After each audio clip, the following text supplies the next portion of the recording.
레위기 13장에서 나병의 진단법에 대해서 살펴보았습니다. 나병의 진단합니다. 진단. 나병인지 피부병인지 오민가를 진단했습니다. 14장에서는 이제 나병이 나았다 할 때에 확인해서 나았으면 나병 환자는 진 밖으로 쫓겨나지 않습니까? 그럼 나았으면 이 사람을 다시 어디로? 진 안으로 가정으로 돌아가는 방법과 그 과정을 말씀하고 있습니다. 자, 사람이 나병에 걸린다. 일반적으로 우리가 병에 걸리면 어떤 생각이 듭니까? 병에 걸렸다면 이 병에 대해서 내가 어떻게 하면 나을 수 있을까? 어떻게 하면 치료를 받을 수 있을까? 어느 병원에 어떤 의사를 만나면 어떤 약을 먹으면 이 병이 나을 수 있을까? 그것에 대한 관심밖에 없지 않습니까? 중병이면 나병에 걸린 사람도 마찬가지입니다. 다 나았을 때, 내가 다 나았을 때 앞으로 어떻게 될까? 이것보다는 어떻게 하면 나을 수 있을까? 병에 걸린 사람은 이것이 가장 큰 문제 아닙니까? 하지만 나병은 치료 방법이 있다 없다? 없다 했습니다. 진단법도 정결법도 나병 환자하고는 아무 상관이 없어요. 나병 환자가 할 수 있는 게 없습니다. 진단도 자기가 하는 게 아닙니다. 누가 합니까? 제사장이 하죠. 또 나왔습니다. 그것도 누가 정하다 해줘야 된다고요? 제사장이. 자기 아무 상관없습니다. 알고 싶어하는 치료법이 있습니까? 없습니까? 없습니다. 왜 그렇습니까? 나병은 히브리 말로 차라트 했죠. 차라트. 뭡니까? 하나님께서 치셨다는 뜻이에요. 하나님께 치셨다는 말입니다. 죄로 인하여 터진 병입니다. 나병이 진행되는 과정을 보면요. 숨어 있다가 나타나는 과정이나 온몸에 전염되는 거나 다른 사람한테 또 옮기는 이런 것들이 다 자범죄를 말 자범죄. 나병이 치료 방법이 없다는 말은요. 죄인인 우리도 내 스스로 내 죄를 용서받을 길이 있다 없다? 없다는 말입니다. 내가 아무리 노력하고 아무리 애를 써도요. 내 죄에 대해서 뭐 사함을 받는다, 용서를 받는다, 치료 방법, 벗어날 방법이 전혀 없다는 말입니다.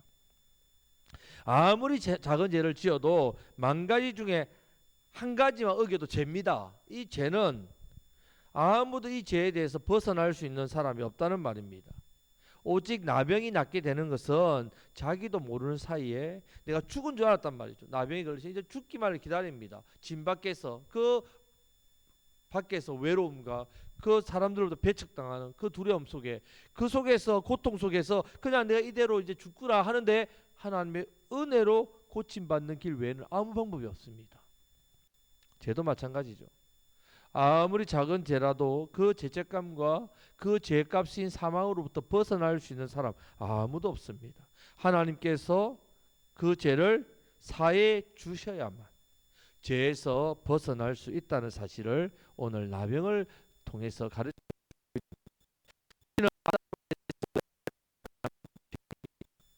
그리고 이 원죄 때문에 죄인으로 태어났기 때문에 죄를 짓습니다. 늘 죄를 짓는. 자, 여기서 벗어날 수 있는 길, 유일한 길 뭐가 있습니까? 오직 예수님의 십자가의 은혜. 그 십자가의 은혜, 그 보혈로 죄 씻음 받는 것, 그 길 외에는 아무 방법이 없습니다. 천하 만국에 구원받을 이름, 다른 이름을 주신 적이 없댔습니다. 오직 예수님. 예수님 십자가 외에는 우리의 죄 사함 받을 길이 없습니다.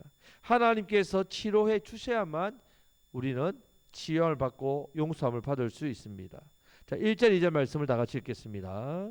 여호와께서 모세에게 말씀하여 이르시되 나병 환자가 정결하게 되는 날의 규례는 이러하니 곧 그 사람을 제사장에게로 데려갈 것이요. 아멘. 자, 나병 환자가 나았습니다. 그럼 그 사람을 제사장에게로 데려갈 것이다. 이렇게 했는데 어떤 사본에 보면 제사장에게 연락할 것이다. 이렇게 합니다. 저 사람 나았답니다. 연락을 한단 말입니다. 마가복음 10장에서도 나병 환자를 고치신 예수님께서 10명의 나병 환자를 고치죠. 그리고 뭐라고 말씀합니까? 나병 환자에게 고침을 받았으니까 자유학으로 가라 이렇게 합니까? 제사장에게 보위를 하죠. 예. 두 가지가 다 가능합니다. 제사장이 데려갈 것이든지 아니면 제사장에 연락해서 제사장이 와서 이렇게 보든지 찾아가든지 제사장이 찾아가든지 나병 환자 찾아가든지 자, 이 두 가지 다 됩니다. 자, 3절 말씀을 보면 다 같이 읽겠습니다. 제사장은 진영에서 나아가 진찰할지니 그 환자에게 있던 나병 환부가 나았으며 자, 제사장이 진영으로 나가서 진찰했기 때문에 사람을 제사장이 데려갔다기보다는 누가 연락했겠죠. 그 제사장이 자 진영에서 나가서 그 사람을 자세히 관찰한댔죠. 진찰은 라 자세히 관찰합니다. 관찰했는데 나왔으면 어떻게 합니까? 오 나왔구나. 집에 돌아가. 바로 그렇게 합니까? 안 됩니다. 여기서 이제 나왔다 하는 것이 정결법. 이 정결법이 있다는 말이에요. 정결법. 자 나병은 치료약이 없습니다. 진단하고 나왔으면 정결법 이거밖에 없다는 말입니다. 자 4절 말씀을 다 같이 읽겠습니다. 제사장은 그 정결함을 받을 자를 위하여 명령하여 살아있는 정결한 새 2마리와 백항목과 홍색 실과 우솔초를 가져오게 하고 아멘. 자 살아있는 정결한 새 몇 마리? 2마리 또 백항목, 홍색 실, 우슬초를 가져와야 됩니다. 자 백향목은 우리나라로 소나무하고 비슷한 나무입니다. 향나무입니다. 향이 납니다. 자 홍색 실 붉은 실이죠. 우슬초는요 지금으로 하면 약간 스펀지 같은 역할을 합니다. 스펀지. 예수님 그 우슬초에 이렇게 했다고 했죠. 그게 신 포도주를 우슬초에 적셔가지고 입을 그랬댔죠. 자 출애굽할 때에 피를 찍어서 발랐던 풀의 일종입니다. 우슬초로 어디 바릅니까? 양 문을 받으죠. 문설주에. 자 이것을 제사장이 가져와야 됩니다. 이제 나았다고 하는 사람이. 자 가져오면 자 5절부터 7절 말씀을 다 같이 읽겠습니다. 제사장은 또 명령하여 그 새 하나는 흐르는 물 위 질그릇 안에서 잡게 하고 다른 새는 산채로 가져다가 백향목과 홍색실과 우설초와 함께 가져다가 흐르는 물 위에서 잡은 새의 피를 찍어 나병에서 정결함을 받을 자에게 7번 뿌려 정하다 하고 그 살아있는 새는 들에 놓을지며 했습니다. 자 나병에 걸린 사람에게는 부정하다 했습니다. 선포하죠. 이렇게 공포하면 모든 사람 앞에 그 사람은 부정한 사람이 됩니다. 진 밖으로 쫓겨나죠. 반대로 정해지는 법도 마찬가지입니다. 제사장이 보고 어떻게 한다고요? 나았으면 정하다 이러면 이 사람은 정결이 되는 겁니다. 자 우리의 정함과 부정함을 선포하실 분은 오직 누구뿐입니까? 예, 우리 대제사장 예수님뿐이란 말입니다. 예수님이 우리 보고 정하다 했기 때문에 마귀가 저 사람 죄를 지었는데요, 나쁜 짓 아는데요, 그래도 하나님께서 우리에게 어떻게 해요? 정하다 말씀하는 겁니다. 예수님께서 정하다고 선포하셨기 때문에. 자, 새 2마리를 자 한 마리는 잡아서 피를 냅니다. 자 그리고 7번 그것을 피를 찍어서 뿌립니다. 7번은 출은 완전수죠. 정하다고 선포합니다. 자, 그 다음에 이 한 마리 중에 2마리는 한 마리 잡고 한 마리 산 새는 그 새는 어떻게 합니까? 들에 놓아 주도록 했단 말이에요. 죽은 새는 무엇을 상징하겠습니까? 예수 그리스도의 상징. 우리를 위해서 십자가에 죽으신 예수님. 그러면 한 마리 살아있는 새는 무엇을 상징하겠습니까? 죄로 인한 죽은 우리가 제사함 받은 그래 살게 된 우리를 상징합니다. 나음을 받은 것은 하나님의 은혜로 나왔습니다. 다른 한 새가 죽음을 당한 그 결과 때문에 이 한 새가 자유함을 얻고 날아가는 겁니다. 나병에서 자범죄에서 벗어나서 살아나게 되었다는 말입니다. 새를 죽이고 그 피를 그 사람에게 뿌리고 그 다음에 살아있는 그 사람을 상징하는 그 살아있는 새를 놓아 보낸단 말이에요. 이것이 나병에서 이제 노임 받는 그 정결법입니다. 정결법. 오직 예수님의 보혈로 그 보혈을 담보로 내가 살아난 거지. 내가 운이 좋아서 나병에서 나았다. 내가 면역성이 좋아가지고 시간이 지나서 내가 운동하고 나병에서 뭐 좋은 음식을 잘 먹고 내 몸을 잘 관리해서 고침을 받았다가 아니란 말입니다, 여러분. 이것을 분명히 깨닫게 하십니다. 하나님께서 오실 예수 그리스도 그 예수의 십자가의 그 보혈 이것을 이 새를 통하여 상징적으로 우리에게 뿌리심으로 우리가 고침받고 자유롭게 됐다는 것을 미리 보여주시는 이 말씀입니다. 정결법. 이제 이 사람은 어떻게 됐다고요? 정하게 되었습니다. 그럼 이제 집에 가야 됩니까? 못 가야 됩니까? 집에 가야 됩니다. 먼저 정하게 됐잖아요. 선포했잖아요. 근데 못 갑니다. 아직 순서 또 남았습니다. 자, 8절 말씀을 다 같이 읽겠습니다. 정결함을 받은 자는 그의 옷을 빨고 모든 털을 밀고 물로 몸을 씻을 것이라. 그리하면 정하리니 그 후에 진영에 들어올 것이나 자기 장막 밖에 이래를 머물 것이요. 아멘. 자, 정결함을 받는 자입니다. 정결함을 받았단 말이에요. 받는 자인데, 자, 이 사람이 집에 바로 안 가고 그 옷을 먼저 빱니다. 옷. 그 모든 털을 다 밉니다. 머리털부터 온몸에 있는 털은 다 밉니다. 몸에 난 모든 털은 다 밀어야 합니다. 그리고 몸을 물로 깨끗하게 씻어야 됩니다. 그리하면 정합니다.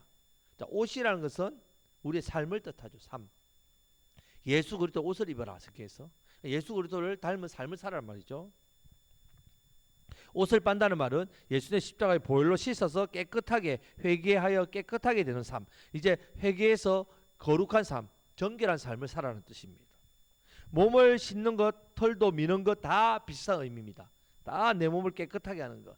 자, 신명기 21장 10절에 13절 말씀해 보면요. 내가 나가서 적군과 싸울 때에 내 하나님 여호와께서 그들을 내 손에 넘기심으로 내가 그들을 사로잡은 후에 내가 만일 그 포로 중에 아리따운 여자를 보고 그에게 연연하여 아내를 삼고자 하거든 그를 내 집으로 데리고 갈 것이요 그는 그 머리를 밀고 손톱을 베고 또 포로의 의복을 벗고 내 집에 살며 그 부모를 위하여 한 달 동안 애곡한 후에 내가 그에게로 들어가서 그의 남편이 되고 그는 내 아내가 될 것이요. 자, 이 말씀이 있습니다. 자, 하나님께서 이제 이스라엘 이기게 하셔가지고 이제 포로를 잡았는데 그 포로 중에 여자가 있는데 아리따운 여자 반했습니다. 아내로 삼고 싶은 겁니다. 그러면 이 여자의 머리를 밀고 손톱을 베고 포로의 의복을 벗깁니다. 이거 뭐냐? 이방인의 부정한 것을 어떻게 해요? 정하게 하는 단계입니다. 정하게 해야 하나님의 백성이 되니까. 자, 그렇게 하고 그 부모를 위하여 한 달 동안 애곡하게 합니다. 그 부모는 이 여자의 부모죠. 이 포로로 잡혀왔으니까 부모와 어떻게 됩니까? 이별했겠죠. 아니면 전쟁 중에 이 부모도 죽었겠죠. 그러니까 얼마나 그 고통스럽습니까? 이제 이스라엘 공동체에 들어오면 부모가 살아있더라도 그 이방 나라로 갈 수 있습니까? 못 갑니까? 못 간다는 말이에요. 이제는 보지 못하는 일 때문에 한 달 동안 애곡하는 기간을 줬단 말이에요. 이 기간은 죽음으로 인한 상처, 이 상처를 안고 정결한 하나님의 백성이 될 수 없으니까 과거의 내 어떤 상처 이것을 예수의 십자가에 볼을 싣고 어떻게 이 과거의 상처를 이 문제를 해결하고 하나님의 백성으로 서란 말입니다. 자, 이런 기간을 줍니다. 자, 아론이 죽을 때도 한 달 동안 울도록 했습니다. 이 30일이라는 세월은 죽음의 상처가 회복되는 기간으로 하나님께서 주셨습니다. 포로가 되어서 헤어지고 애통하는 세월을 이제 울고 나서 이제 아내로 맞이할 수 있다는 말입니다. 머리를 밀고 손톱을 베고 포로의 의복을 이렇게 벗는 것은 이제 이방인의 옛삶 이것을 청산하는 행위입니다. 이방인이 아니라 이제 내가 어떤 존재가 됐다고요? 하나님의 백성, 하나님 나라의 백성이 된 것을 의미합니다. 이스라엘 백성을 신랑으로 맞이해서 이제 하나님 백성으로 살아야 되는데 과거의 부모도 있고 내 민족도 있고 이전의 삶을 청산하는 의미, 이것도 정결법입니다. 이렇게 정결법. 자, 이렇게 새 한 마리는 죽이고 피를 7번 뿌리고 정하다 해서 집으로 바로 갈 수 있는 게 아닙니다. 자, 이 은혜에 대해서 이제 내가 해야 할 결단이 있다는 사실입니다. 내가 나병을 하나의 은혜로 고침받고 이제 정하다라고 판결을 받으니까 이제 은혜를 받았잖아요. 그러면 이것으로 끝 아니라 은혜를 받은 사람은 반드시 뭐 해야 된다고요? 결단을 해야 됩니다. 여러분들 하나의 은혜를 받으면 어떻게 합니까? 말씀에 대해서 여러분 순종하고자 하는 결단이 있습니까? 사명을 감당하고자 하는 하나님 내게 은혜를 주셨으니까 이제 이 죄를 끊겠다는 어떤 결단이 있습니까? 하나님 은혜를 왜 주신댔습니까? 말씀 순종할 수 있도록. 은혜를 받기 전에는 말씀에 자꾸 넘어지니까 죄에 자꾸 넘어지니까 은혜를 주시는 겁니다. 그래서 은혜를 받으면 죄를 이기고 말씀을 순종하고 사명 감당하는 은혜를 주신단 말이에요. 자, 마찬가지입니다. 나병을 치유하셨다. 이 나병을 치유했다는 말은 이제 옷을 빨고 모든 털을 밀고 몸을 씻겠습니다. 자기 결단이다. 이제 거룩한 삶, 이전의 삶을 청산하겠습니다. 성결한 삶으로 살겠습니다는 결단의 모습입니다. 은혜로 내 죄가 사해진 것, 그 모든 건 이제 재산받아 끝난 게 아니라 이제 앞으로 나는 하나님 백성답게 성결한 삶을 살겠습니다. 이 결단을 하나님 앞에서 또한 사람 앞에서 철저하게 하게 했단 말이에요. 하고 또 7일 지나서 또 하고 이렇게 다 했습니다. 자, 이제 집에 가면 되는가? 그렇지 않습니다. 그 후에 진영에는 들어옵니다. 하지만 자기 장막 밖에 자기 집에 못 들어가고 1회를 머물도록 했습니다. 여러분 한번 생각해 보시죠. 여러분들이 이 나병 환자라고 한번 생각해 보시죠. 나병에 걸리 10년입니다. 20년입니다. 이 세월이 길거든 나병은. 그런데 10년, 20년 그런 삶을 살 때 빨리 집에 가고 싶지 않습니까? 그리운 가족 빨리 보고 싶지 않겠습니까? 얼마나 빨리 가고 싶겠습니까? 다 나았잖아요. 정하다고 했잖아요. 그러면 빨리 가고 싶은데 다 나았는데도 정하다 했는데도 못 가게 합니다. 오랜 세월을 기다렸는데 빨리 집에 가고 싶은데 자, 하나님이 보시기에는 이게 중요한 게 아니란 말이에요. 나병은 진단이 중요합니다. 진단하는 제사장이 부정하다, 정하다 이게 중요하지요. 자, 정하다 했으니까 이제 진 안으로 들어올 수 있지만 진 안에서 가정에 가지 않고 일주일을 살아야 합니다. 자, 일주일을 살고 나니까 구절 말씀입니다. 자, 다 같이 읽겠습니다. 일곱째 날에 그는 모든 털을 밀되 머리털과 수염과 눈썹을 다 밀고 그의 옷을 빨고 몸을 물에 씻으라 것이라 그리하면 정하리라. 아멘. 7일 전에 이미 다 했잖아요. 일주일 전에 한 걸 또 시킵니다. 일주일 지나면 머리가 얼마나 자랄까요? 눈썹이 얼마나 자랄까요? 뭐 수염은 좀 자라더라고요. 자, 여러분 일주일 지났는데 또 똑같이 합니다. 또 옷을 빱니다. 그러면 정하리라 진단을 받습니다. 이제 집으로 돌아갑니다. 여러분 하나님의 관심사와 우리의 관심사는 천지차이입니다. 나병 환자는 나았다는 판정을 받고 나면 집에 가는 것, 이제 정상적인 삶을 내가 어떻게 살아갈 것이 여기에만 관심이 있죠. 최고의 관심입니다. 가족을 만나는 것, 집에 돌아가는 것, 내가 앞으로 이제 집 밖에서 그런 고통의 삶이 청산되고 지난해서 이제 내가 자유인으로서 내가 하고 싶은 건 무슨 일을 할까? 죽었다고 생각했는데 이제 살아났으니까 이제 집에 가서 일도 하고 농사도 짓고 양도 키우고 가족들에게 이렇게 하고 잘 살아봐야지. 이런데 관심 7일 동안 못 가면서 진 안에서 장막 밖에 있으면서 혼자서 어떤 생각이 있겠습니까? 이제 7일만 지나면 내가 이렇게 해야지 막 설계를 하고 계획을 하겠지요. 꿈을 꾸겠지요. 소망을 가지겠지요. 하지만 하나님의 관심사는 다릅니다. 여러분들이 많이 아파 보셨죠? 아플 때 어떻게 합니까? 아플 때 어떤 어려움을 만나면 어떻게 합니까? 자, 저도 만약에 배탈이 나거나 복통이 심하면요 화장실에 앉아서 아이고 배야 이랍니까? 제가 지금 모든 죄를 다 회개합니다. 하나님 좀 아픔이 낫게 해주세요. 여러분 어떻습니까? 여러분 아플 때는 죄에 대해서 이가 갈립니다. 내가 이런 하나님 앞에 내가 회개하고 죄를 지어가지고 이렇게 내가 고통당하는데 내가 다시는 죄를 짓나 봐라. 하나님 제발 낫게 해주세요. 그러면 제가 정말 낫게 해주세요. 그러면 이제 하나님 정말 제가 하나님 말씀대로 잘 살겠습니다. 근데 문제가 해결되고 나면 어떻습니까? 화장실 들어갈 때나 화장이 나올 때나 마음이 다르죠. 다시 세상으로 가서 다시 죄를 짓단 말이에요. 고통과 아픔과 나병이 없어지니까 더는 죄에 대해서 경계하지 않습니다. 경계하지 않단 말이에요. 죄 용서받고 은혜 받고 나면요 더 죄에 대해서 우리 사실 경계해야 되는데 경계하지 않는단 말입니다. 자, 이런 우리의 모습을 아시고 예수님께서 마태복음 12장 43절 45절 말씀에서 보면요 더러운 귀신이 사람에게서 나갔을 때에 물 없는 곳으로 다니며 쉬기를 구하되 쉴 곳을 얻지 못하고 이에 이르되 내가 나온 내 집으로 돌아가리라 하고 와보니 그 집이 비고 청소되고 수리되었거늘 이에 가서 저보다 더 악한 귀신 7을 데리고 들어가서 가니 그 사람이 나중 형편이 전보다 더 심하게 되느니라. 이 악한 세대가 또한 이렇게 되리라.